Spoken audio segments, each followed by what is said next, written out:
the social side of an MMO. That's what Foxhole means to me. Holy shit. Yeah, good. Why Foxhole of all games? Foxhole is an odd one, as many Foxhole player will tell you. For me, it was a change in how I saw online games. I used to be a solo player.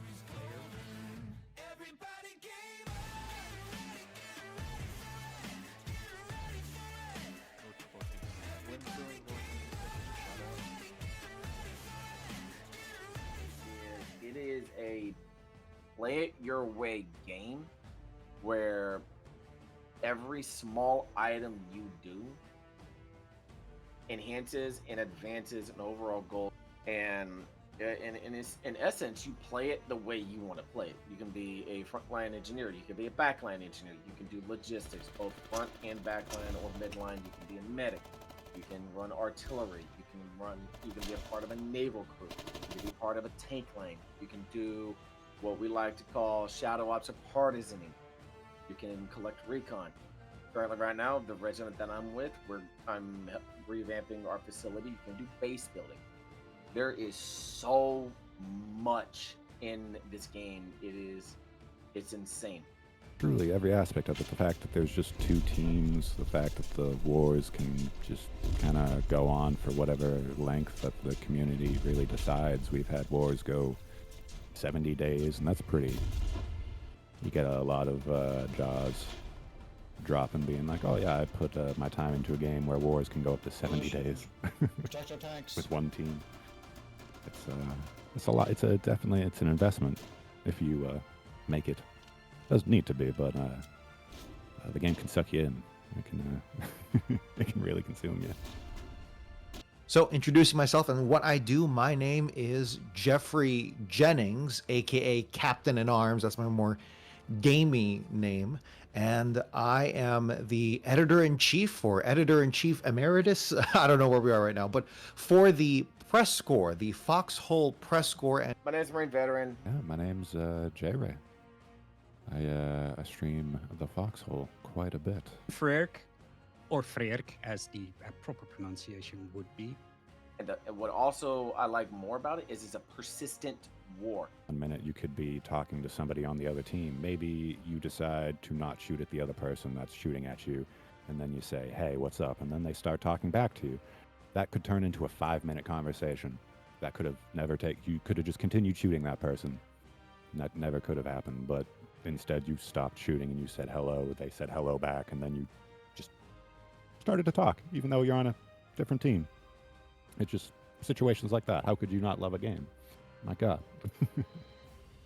its era, I know it's a make-believe world, it's its own made-up world, but it's the world wars is such an incredible aesthetic that the press corps has kind of mirrored. So the thing about Foxhole that I like is it's kind of like multiple games in one. And I have to give the gentleman a shout out for this because he's the reason why I am one of, if not the better tank gunners you want on a tank line. Evo. I joined the game probably my second day, and it's like, "Hey, Marine, you want to command a tank?" He's like, "Sure." I have no idea what I'm doing or what they're or what the vehicles are called. It's like, "That's fine. Just grab a pair of binos, hit Shift E, hit Commander, hop in, pull your binos out, and call out what you see." So I'm relaying azimuth distances on enemy tank lines, on infantry, and I'm like, "Evo, how's that?" He's like, "You're doing a damn good job. Keep it up." The answer is whatever war had the most people. I forget what update it was, but we had 11,000 people playing. And this game is so much better. Being able to go to any front at whatever time I logged on, and there were thousands of deaths per team per hour. It was fantastic. You'll just find a bunch of people with grenades, and that'll turn into a grenade rush or a mammon rush. Oh, there's nothing like just stumbling across a mammon rush. Bunch of people with explosives in their hand, and it's just charging. Everybody dies, and hopefully you take a building or two with you. One of the most fond memories I think I have is the first Dead Harvest event, which was the Halloween event. And it was the only one where both factions were forced to play together against the zombified players. And it was glorious to see some actual real faction loyalists that sort of hated each other's guts had to play together and communicate together in the first Dead Harvest event. Memory to this day is War 113. I made my first ever small facility. It was an ammo facility, and I was outproducing some of the larger regiments. I had made so much ammo, and I'm like, "Hey, bring me up some BMATs. I need to make pallets real quick, and need to get all this ammo out because the facility's at 10%." Everybody came together. We had probably around like 10 flatbeds doing round robin, picking up everything, and we brought all that ammo up to the front. Gotta be learning about the War 19 Jade Cove rocket super weapon. When the rocket struck on Jade Cove, the number of messages, I wish I had taken screenshots. The number of messages I got on my phone were insane because it's all recorded the exact time in real life when the rocket hit. And you can find the reactions on the Discord. That channel specifically was insane. And that was the reaction of like, oh my God, they did this. They actually launched the rocket. With a heavy heart, and with colonials threatening to conquer Farina completely, the WNS launched a ballistic rocket to deny the enemy such an important city, as well as take as many with it as possible, eradicating over 2 platoons worth of colonials. The memory of the town of Jade Cove will forever be in our hearts, fueling the fires of revenge against the colonial threat. Praise be to Galahad.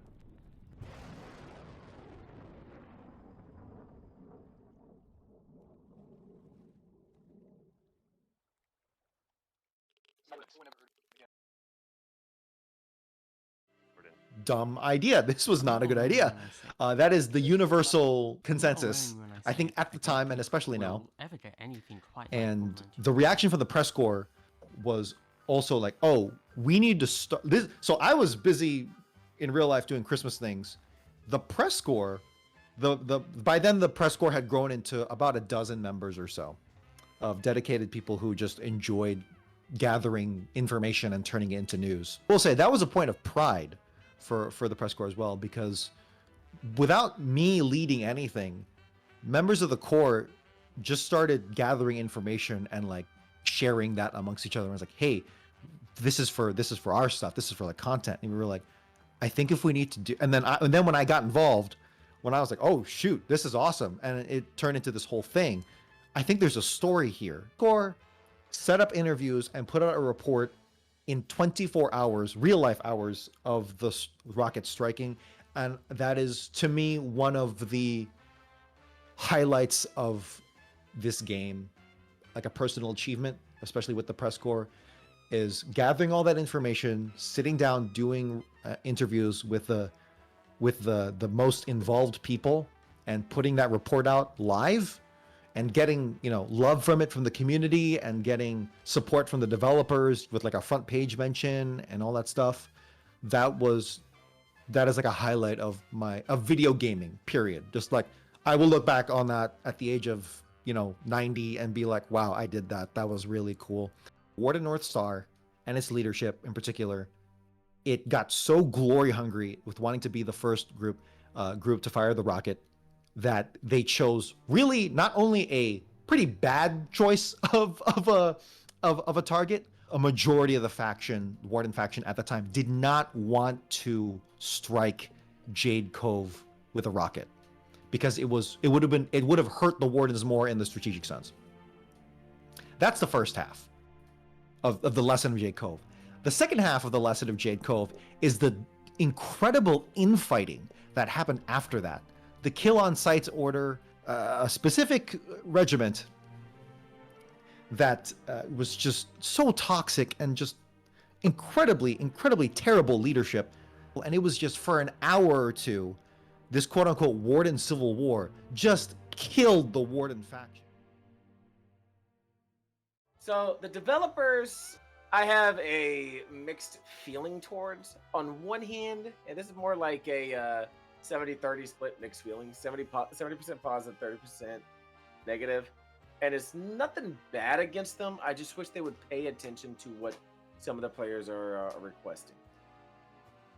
Like, for example, we've been requesting chainsaws for God knows how long because trying to build around a tree that you can't get rid of is absolute crap. Things, a quality of life that be nice if the game had, but some things fall through the wayside, I guess. But at the end of the day, you know, they do provide me with a fantastic game that I have over 4,000 hours. I just like literally before this interview, I was reading a Reddit post about somebody. Oh, I have it here. Yeah, 9 years ago today, Foxhole was first announced publicly in a post titled Division, which, as luck would have it, is sometimes a dirty word in the Foxhole community because everybody's like, oh, Division, and the devs do everything for Division. It's why I like this development team. They steer towards their vision. They have a vision for this game. Yes, sometimes they're a bit stubborn in accepting that maybe the community has a point, but in general, I think it serves them very well. Just keep going for their vision of what the game would be. As far as I'm concerned, A streaming computer. It came out to $1,800, I believe. They were like, "Hey, give us the devs, the developers, Siege Camp. Back then, they were known as Clapfoot. They came out to us and were like, "Hey, give us a number that you would need for this radio station, for this streaming computer, and we'll crunch the numbers and we'll tell you if we can do it." And we said, "Hey, so we would need $1,800 to do a 24/7 a computer that does nothing but stream to the Presscore Twitch channel and has the running radio software. I don't should say radio software, but more like playlist software to act as a radio station and all that stuff." And it's like, you got it. Here's 18. Not 18. Here's $1,800, $1,800 USD. They gave us the money, and we put all of it into that computer, and it is running to this day. It will never die. I will say this. That radio station will never die. And the developers have been so amazing to us. We cannot thank them enough for that streaming computer. For update is going to breathe some life into the game. Oh yeah, absolutely. I think we're going to have the biggest player turnout we've ever had for Airborne. I think it's going to bring a lot of people back. In fact, a lot of people stop by the stream and they say they're waiting until the Airborne update, and I get it. Airborne, we'll see. We'll see how it works. I do think it will attract different types of players that we don't necessarily already have. Relay intel as to what they see from the enemy back lines. This will challenge people in more than just one way. It's going to challenge people on how they aim, because it's a top-down game, but it's going to be zoomed way, way, way out. It's a top-down game, for one. Two, it's player-driven, so it's going to be interesting to see how the parts are built, what facility upgrade is needed for the parts, what materials are needed for each part too, and then how to piece it all together, where these runways are going to go. Are they going to expand the map even further for, those power to be even better suits that you have in your game? Yeah, shout out to Donatello. Oh, I'm so glad I can shout him out. He is the modder that does the power armor. And so let's see, they do the power armor suits from Fallout. They do the Brotherhood of Steel and the Enclave. Also has from Warhammer 40k, the Ultramarines. But yeah, so there's a pretty big modding community within Foxhole, and that's something I've been indulging in the past bit. There's a lot of really cool mods out there. The enjoyment in Foxhole is not the high octane stuff, though there is that. It's the satisfaction of a job well done, and that is a job that takes a long time. The real enjoyment in Foxhole is I helped my faction achieve something, whether it's not being pushed back or pushing up. It's satisfaction more than like exaltation or celebration. Deploy to a place that's busy and you say, hey, I would like to do this. Somebody will probably let you know, or just keep your ears open. Somebody's always looking for help, at least on the front line. You'll always hear somebody say, hey, I need some help. I need a loader. I need somebody in my tank. I need somebody to help me with this partisan thing. We need to move more players over here because there's more fighting over in this area. You, as a player, need to be comfortable with losing, failing, and dying a lot in this game. It's that kind of game. Foxhole wants to be a game where they want to make things valuable and matter, right? They want things to matter. You need loss on top of that. No matter how up and down this game is, the experience that you're having in this game is truly one of a kind. And there are other one of a kind experiences all across the gaming spectrum, but Foxhole is our corner of that spectrum. And be proud of it, have fun with it. Have your heartbreak with it, because you need the peaks and the valleys. Have your heartbreak with it. That's okay. I've like logged off and been like, shit. But in that just fuels the like, oh man, I want to get back in there. I want to have fun. I want to do a bayonet charge with friends. I want to build stuff with other people. It's worth approaching gaming as an art more than necessarily a business. Sure, it's a business, but approach it as art, as an art project, and just go for the end result you want.